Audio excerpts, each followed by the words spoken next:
দেখো বন্ধুরা, কত কুমড়োর ফুল ফুটে আছে। আমি আজকে এখান থেকে কিছু কুমড়োর ফুল নিয়ে নেব, নিয়ে কুমড়োর ফুলের বড়া করব। দেখো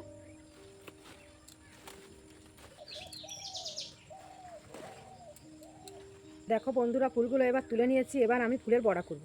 কুমড়োর ফুলের বড়া করার জন্য এখানে আমি আতপ চাল নিয়ে নিয়েছি। এবার এটা আমি মিক্সারে গুঁড়ো করে নেব। চালের গুঁড়িটা করা হয়ে গেছে। ফুলগুলো ছাড়িয়ে নেব এভাবে।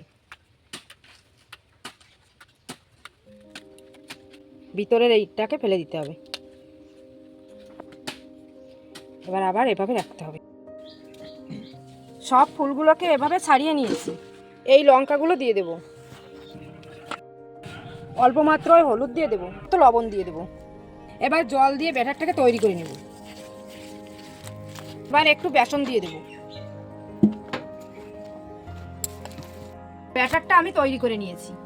কড়াইটা গরম হয়ে গেছে, এবার তেল দিয়ে দেব।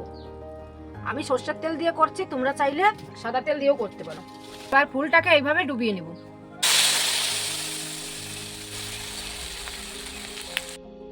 এবার এটাকে উল্টে দেব।